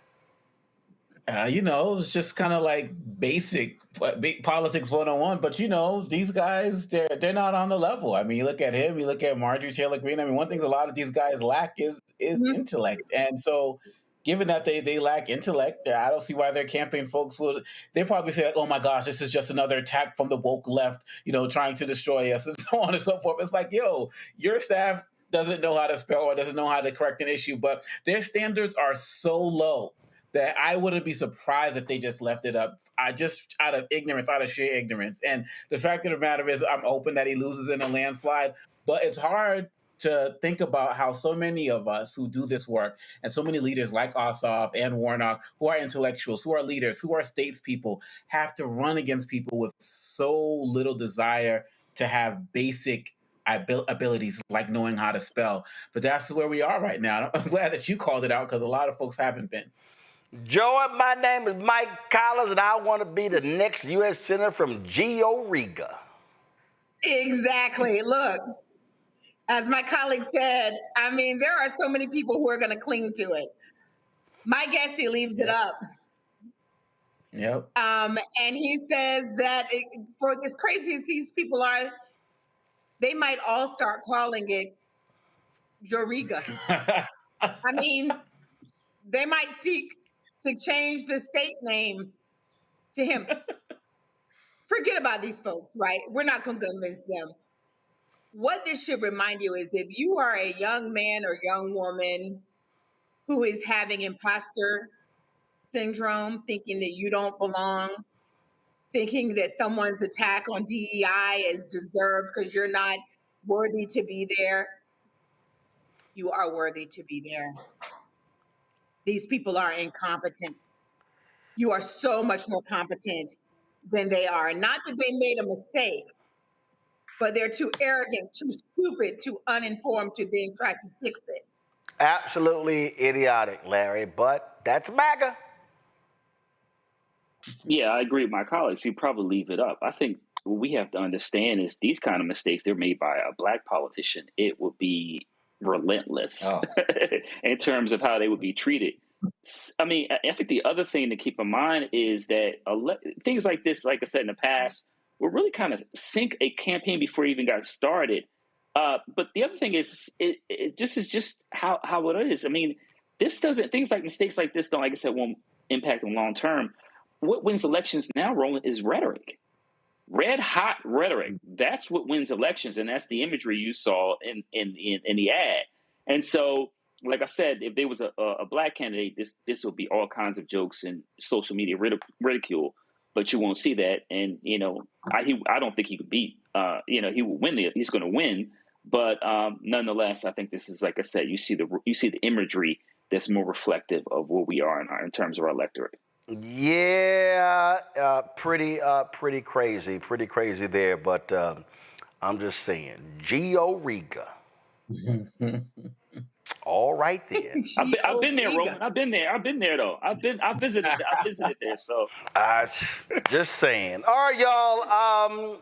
These people think they're getting into Harvard. No. Just saying. They ain't getting into Harvard. Folks, let's talk about a food crisis happening in our world at a major United Nations food summit in Rome.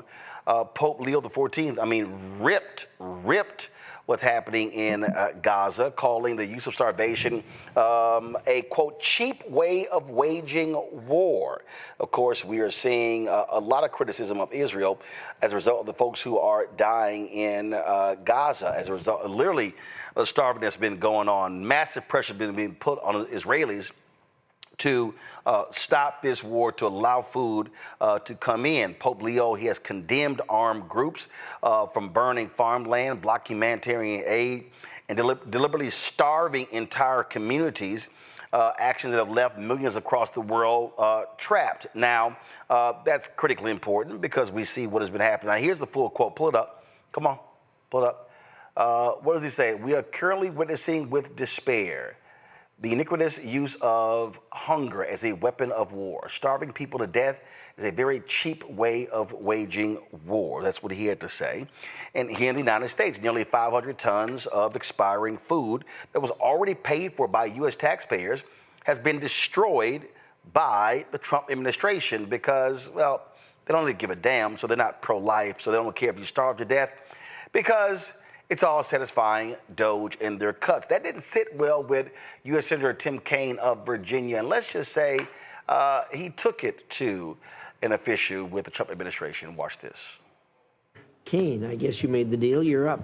Thank you, Mr. Chairman. And Mr. Regas, good to see you again. Mr. Chair, I'd like to introduce into the record an article from Reuters dated May 16, 2025, titled, "Exclusive U.S. Aid Cuts Leave Food for Millions Moldering in Storage." It will be entered in the record.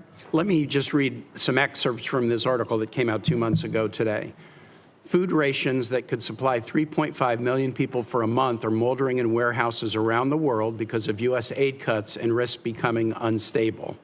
The food stocks have been stuck inside 4 U.S. government warehouses since the Trump administration's decision in January to cut global aid programs. A spokesperson for the State Department, which oversees USAID, said in response to detailed questions about the food stocks that it was working to ensure the uninterrupted continuation of aid programs and their transfer by July as part of the USAID decommissioning process. Quote, USAID is continuously consulting with partners on where to best distribute commodities at USAID warehouses. A proposal to hand the stocks to aid organizations is on hold. Finally, nearly 500 tons of high-energy biscuits stored at a USAID warehouse in Dubai are due to expire in July, according to a former USAID official. The biscuits could feed at least 27,000 acutely malnourished children for a month. The biscuits are now likely to be destroyed or turned into animal feed. That article was from 2 months ago. Yesterday, The Atlantic reported that the expiration date on those 500 tons of nutritious food for starving kids was now upon us, and the U.S. had decided to incinerate that food rather than allow starving children to have it. Mr. Regas, you're the Deputy Secretary for Management and Resources. These are resources that were purchased with U.S. taxpayer dollars. They're specifically designed to save the lives of starving children. Why is it a good use of resources to not distribute that food to kids and instead burn it? Thank you for the question, Senator. I'd have to look into that particular issue and see how those foodstuffs got there and why they were. Can I just interrupt for a second? I asked this question at a hearing yesterday so you would be prepared to know that I would ask it today. And we called your office to tell you that I would ask it today. So the notion that you need to look into it strikes me as a little bit odd. As you sit here today, is that food being distributed to kids or is it being incinerated? If it's been expired, my understanding is it's the policy of the government to not distribute expired food or medicine. Then given that this has been written about for months, and the article in March that I introduced in the record was not the first, we've been asking Secretary Rubio about this back into March. Since it has been known for months that this food would have an expiration date, Why has the State Department decided to burn it rather than distribute it to starving children? Yeah, I don't have a good answer for that question, Senator. I am as distressed about that as you are. Okay, so I was going to ask you, does that kind of make you feel ashamed? Are you proud of it, or are you indifferent to it? Look, I don't think it's, I'm not going to say I'm ashamed or proud or indifferent to it, but I think that was a failure. How about this, just as a statement of proposition? If the U.S. uses taxpayer dollars to buy specialty foods for starving children, I think it's better that the food be distributed to starving children rather than incinerated. You would agree with that? I completely agree with that. Yeah, I think this was just a casualty of the I have a hard time. I view it as an intentional thing, because if we suddenly woke up in July, oh gosh, the expiration date is today. Yeah. That would be one thing. But in March, there was a request by the World Food Program and others, look, if you're not going to distribute it, maybe you've decided, the U.S., that starving kids are no longer your thing. Yeah. But you have this asset. If you're not going to distribute it, we'll distribute it. Yeah. So it's not a mistake if you've been on notice of it for 2 months and you've made the decision to keep the warehouse locked and allow this food to be destroyed, rather than, again, I think the article says this would feed at least 27,000 acutely malnourished children for a month. I mean, so is this incompetence or cruelty or both? I'd have to look into what the facts of the matter were. If there were another aid organization that was asking to have access to that, to deliver it. Well, yeah, I want you to look into it. I really hoped you'd come to me today and say, having been put on notice, I was going to ask this, we're going to give the food to kids. Yeah. Hey, you went to Boston University. Who is the most famous BU alum? The most famous BU alum? Next to you. I don't know. I don't want to offend anyone that's graduated from BU. But I'll tell you who it is. Okay. Martin Luther King Jr. Yeah. What do you think Martin Luther King Jr. would say about a nation that purchased food for starving kids and then locked it in a warehouse until it expired and incinerated it, rather than giving it out so that 27,000 starving kids could survive meagerly for 1 more month? Well, we're still the biggest giver of aid anywhere in the world by far. So I think, look, I'll just conclude. Yeah. I want to hand it back to you, Mr. Chair. A lot of complicated issues. Sometimes the tiniest detail really exposes the soul. We had a big bill that increased the deficit by $3 trillion and big tax breaks and cut SNAP and all of that. But a government that is put on notice, here are resources that will save 27,000 starving kids. Can you please distribute them or give them to someone who can, who decides, no, we would rather keep the warehouse locked, let the food expire, and then burn it. To me, that really exposes the soul of this endeavor. And I am glad to hear you at least say that my questions cause you some concern. I certainly did say that. I'll say it again. And look, this is a media account, so I'd want to look into, like, I have to, forgive me if I don't always take everything that's reported in the media to be 100% factual, but I do want to find out what happened here and get to the ground truth. Thank you. And if that's what happened. Thank you. It shows you how sick these people are, Joy, when they destroy food.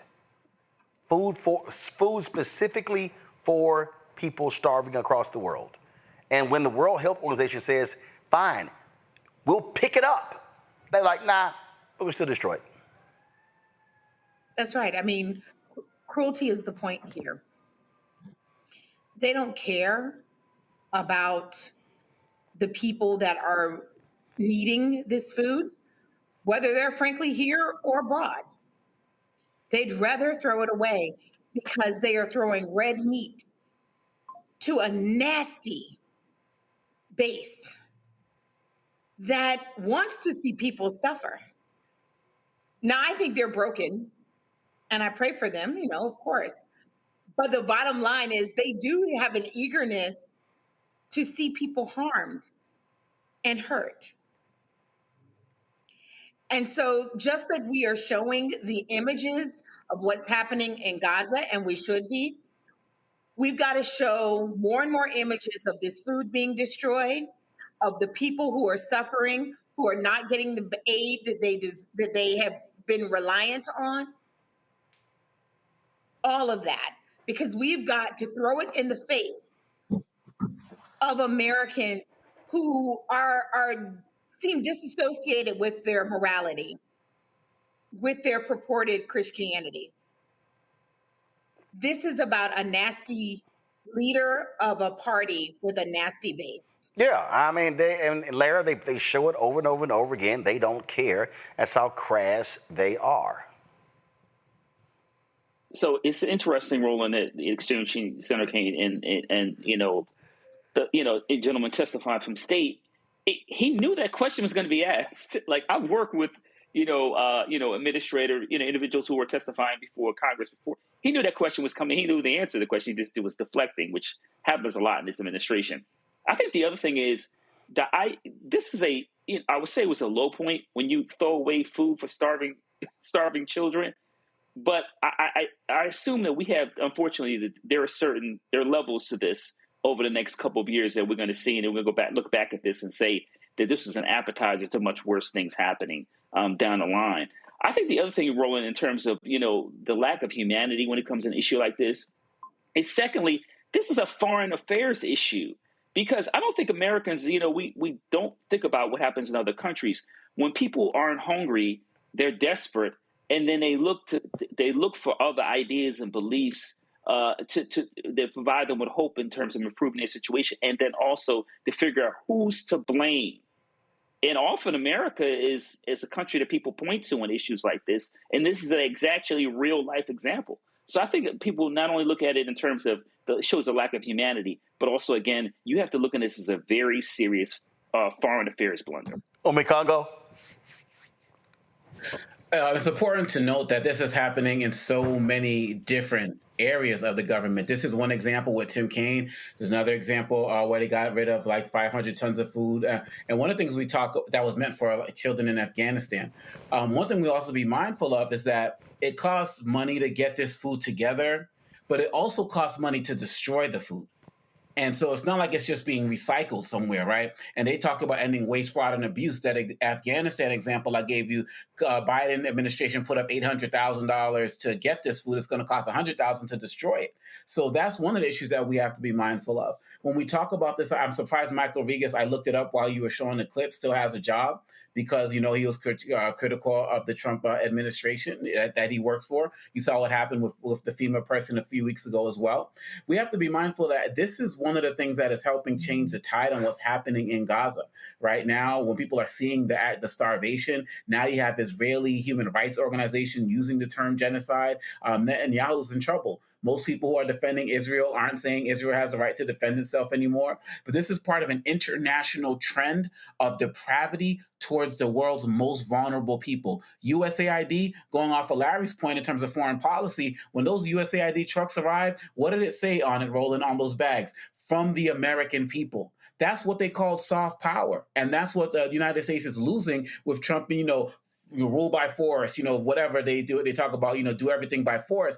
They're losing the ability of soft power, and China stepping in and other countries are stepping in. So not only is, number one, this destroying the lives of children and families, two, it's also destroying the United States' ability to be able to have real diplomacy in this world that comes through food aid. And it's really disgraceful and barbaric. All right, hold tight 1 second. We come back. Roland Martin Unfiltered. The party of pro-life. If that's the case, why there are so many sexual deviants who keep getting busted? I'll share a couple with you, folks. Don't forget to support the work that we do here at Roland Martin Unfiltered and the Black Star Network. Join our Bring the Funk fan club. If you want to contribute via Cash App, you see the QR code right here. Check it out. Seeing checks and money order, first of all, make a payable to Roland Martin Unfiltered. Send them to P.O. Box 57196, Washington, D.C., 2003 7-0196. PayPal, R. Martin Unfiltered. Venmo, RM Unfiltered. Zelle, Roland at RolandSMartin.com. Roland at RolandMartinUnfiltered.com. Back in a moment. Next on the Black Table with me, Greg Carr. Democracy in the United States is under siege.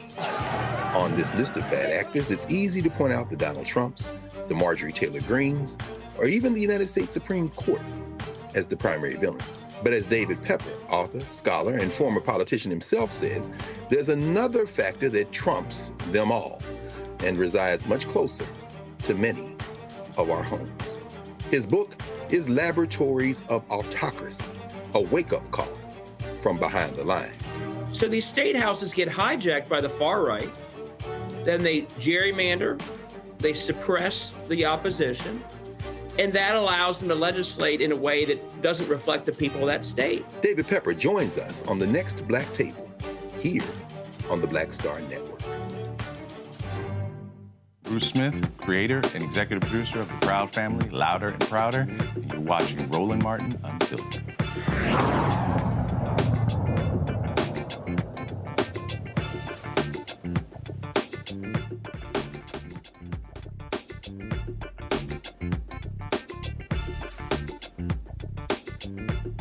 Florida A&M board, when they hired the grossly unqualified Marva Johnson to be their new university president, they also approved a massive salary increase of a $650,000 annual salary plus a $150,000 one-year retention bonus, which I don't understand.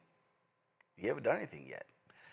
Way more than what they were paying previous president Larry Robinson. Well, what they said was they were like, well, you know what? We're just going to sit here and just have the Florida A&M Foundation, you know what? Pay for some of her salary. And then foundation's like, nah, we're good. This is not quite interested in doing that. Folks at the Rattler Nation published this story. I got a kick out of this here, where they weighed in on this. It says FAMU Foundation declines to fund Johnson's salary, which I think is pretty hilarious. It says the FAMU Foundation, they said, nah, we've got some other budget issues, and so we're good. The Florida legislature says this year, added a last-minute budget amendment to the state's 2025-2026 spending plan that gives FAMU the ability to sidestep a state law that caps the amount of money, public money, state colleges and universities can spend on presidential salaries. Florida law currently caps the amount of public money spent on college and university presidential salaries at $200,000 up until now. Each institution had to fund the rest out of their private foundation funds. Well, Florida A&M were like, yeah, we still paying the interim president, we still paying former President Larry Robinson, so you know what? We just gonna take $400,000. We gonna spend that on the Marching 100 and the athletic team. I think that makes a lot of sense, Larry. Bottom line is, y'all want to hire her at that crazy ass salary. She ain't qualified. Don't come to us asking us to pay her ass. Y'all go find that damn money yourselves. Roland, obviously, I've been following this very closely over the last couple of months, and it really, for the people who don't understand government inside deals, this is an example when you talked about raising the cap quietly, inserting it into the budget bill. But I'm glad the foundation. I chair an HBC foundation right now, and you know we're a 501c3, and there are times that you have to take a stand that may differ from the university or other entities associated. And so I applaud, the chair and members of the board for taking this stand. I'm quite sure they experience a lot of political pressure, but you have to do the right thing by the foundation. You have, fiduciary responsibility. And, there are, presidents of HBCUs out there with 10, 15, 20 years of experience who are not even making the salary that she's currently making with no experience. So once again, I applaud members of the foundation board, and this is just how things get done in Florida. I love this line here. Omen Congo says, meanwhile, the foundation nearly doubled its projected gift fee revenue from $355,000 to $750,000, citing stronger donor engagement. Of that increase, $400,000 will bolster FAMU's athletic department and its famed Marching 100 band. A move applauded by alumni, but raising questions about priorities amid leadership pay debates. Hell, listen, if I was getting money to Florida A&M, it would have restrictions. Don't send my money for Marva Johnson. Oh, most definitely. Right. I mean, how did they? What I like about this story is that people like Ron DeSantis, Youngkin, here in the DMV in Virginia, and obviously Trump at the top, they're expecting every aspect of these colleges to just obey in advance. And if they don't, they are being targeted in every way, shape, or form. And so the foundation is saying we don't have to be a part of this. We don't have to agree with this. We don't have to be down with this. And you're definitely not going to be coming for our dollars, because they are liable for where their money goes. And the fact of the matter is DeSantis feels like they can do whatever they want, whenever they want, and if all of their cronies, and that everybody's just going to bend over, even if they are not directly under his rule.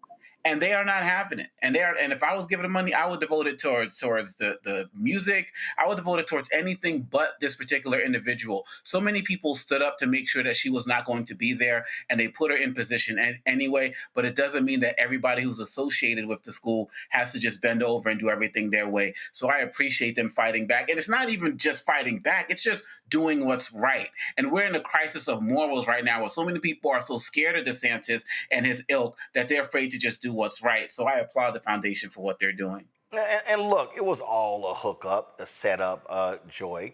First of all, they voted not to allow the board chair to negotiate. They picked another board member who actually was her homegirl. And so anybody with any brains would say, hold up, why are we going to pay you double we were paying Larry Robinson, and you ain't never worked at a university, you've never run an office, you've never run this of employees, and so I'm with them. I'd be like, yo, go find the money somewhere else. Go holler at your MAGA Republican legislature to find your money. Foundation like, nah, don't come holler at us. Exactly. Look, the grift is on with these people. The grift is on. They're all about self and getting as much money as they can for self. But this is also a reminder, if you are on a board of a foundation, if you are in a minority party of a legislature or Congress, you have to know the rules. And you have to know what you can do. And you have to make them fight for everything. Yep. You have to use every tool at your disposal. So some people are out there tweeting and doing social media. That's fine. Some people are out there protesting. That's fine. But if you are in a position where you can put the screws to them on the rules, if you can say, hey, we got the money, we're going to use it for some other thing. Oh, that's not what you expected? Well, where's it written? Just be like Sylvia and Taylor. Say dog, I ain't got it. I ain't got it. Let me stay in Florida, y'all. Let me stay in Florida, y'all. Y'all gonna love this one here, because you know they love talking about how they depart their family values and all that sort of good stuff. And they complain about drag queens and library readings. Well, check this out, y'all. A sitting city commissioner is facing, this is Fort Pierce Commissioner James Taylor. He's already resigned. Why? Because he was arrested on 24 felony child exploitation charges. 24. Come on. Show his photo. Let's go. Let's show him. He was elected in November. He's accused of sending explicit photos and soliciting child porn from a 12-year-old girl in Illinois. He's in the St. Lucie County Jail on $360,000 bond. The charges include lewd computer solicitation and transmission of harmful material to a minor. His resignation becomes official on August 2nd. The city commission will meet to determine how to fill his vacant seat. Oh, but I'm not done. I'm not done, y'all. It was another dude. He was very much involved in the election, and he was the leader of a right-wing faith organization when they talked about that was pushing people to vote their faith at the ballot box. I wonder if is his part of his faith the freaky shit that he was doing. Okay. The program was called My Faith Votes. Oh, y'all gonna love this here. Okay. My Faith Votes. And he was the CEO. The only problem with that is his ass just got arrested, y'all. Yeah, he got arrested and he pled guilty. You know what he pled guilty to? Possessing child pornography. Yep. Mr. I love my faith. He's a former CEO. And Jason Christopher Yates, 56 years old, pled guilty to 2 of 8 felony counts of possession of child pornography. This took place in McLean County, Minnesota. He was initially charged and arrested in October 2024. And of course, he served as the CEO. And they said, well, he got to go. So what about that child pornography faith? I mean, I see why they're making excuses for Jeffrey Epstein and Donald Trump, because that's just sort of who they are, Omekongo. Yeah, oh man, I could have sworn when you talked about this segment, we were going to talk about the superintendent in Oklahoma who had the porn. I ain't done. No. Focus on this right now. I ain't done. Okay. I just the hypocrisy is so real, and the fact that people are going to try to talk about this being some other type of conspiracy, and like, these people are being exposed for who they are. They spend all their time jumping into other people's business, into other people's bedrooms, into other people's houses, other people's classrooms, and they are doing everything that they're talking about other people should not be doing. And really, at the end of the day, this type of exposure should lead people to get away from this party, to get away from MAGA. We're not talking about being conservative or anything, getting away from MAGA, because they're hypocritical. And not only that, some of these guys are predators and they are criminals. Why do you still want to associate with them? Just because they're feeding you whiteness as a thing to help you stay afloat in this country? You got to do better than that. Yeah, and here's what's crazy. I mean, this is, so, Larry Omekongo was talking about Ryan Walters. He's the superintendent of schools there in Oklahoma. So this story here dropped that was pretty interesting, that they were in a board meeting, and let's just say, porn rolled up on his screen. This is, the Oklahoman reported this here. Board members say naked women on TV in Ryan Walters' office during closed session. This is the headline. Okay, now this is board members, y'all. This ain't just like some internet gossip. It's board members, okay? And so this has been talked about all over. Now I'm going to play this for y'all. I'm going to show y'all this here. Of course, Walters has come out with a statement. He goes, "As I lead the charge for a bold overhaul of education in Oklahoma, putting parents back in control, rejecting radical agendas, and demanding excellence, it's no surprise to face politically motivated attacks. Any suggestion that a device of mine was used to stream inappropriate content on the television set is categorically false. I have no knowledge of what was on the TV screen during the alleged incident. There's absolutely no truth to any implication of wrongdoing. These falsehoods are the desperate tactics of a broken establishment afraid of real change. They aren't just attacking me, they're attacking the values of the Oklahomans who elected me to challenge the status quo." I don't think so, Larry.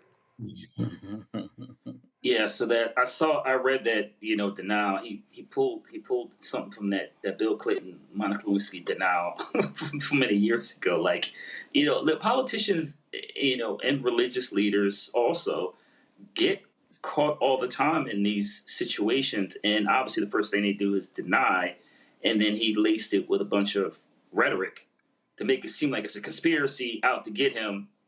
He was in closed session. They saw it. They could stay. I read the article. They saw you got caught. But instead of manning up and highlighting, you made a mistake or whatever, he's going through a tough period, whatever excuse he would come up with, he's going to deny it. I see there's an investigation. We'll see if it's an actually investigation or a wink and a nod to an investigation, and they're actually going to look at what was on this, this screen. But it's a level of hypocrisy. Roland, we should also note that there is a research showed to the people who have these extreme views, and also that they digest this kind of content. So it's not surprising if you look at the research and read about individuals who have these extreme views and what they really do behind closed doors. I'm just saying.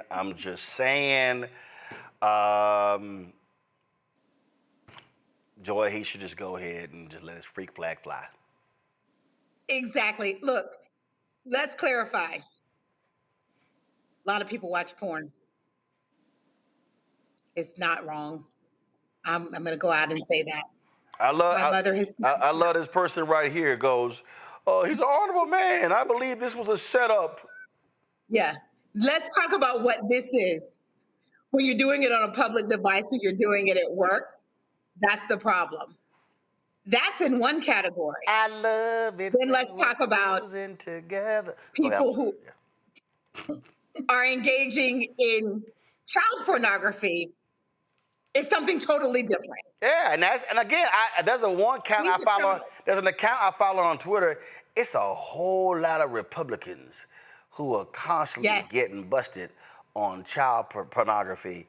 I mean, correct. I mean, just some sick, demented individuals, and they always put ain't drag queens.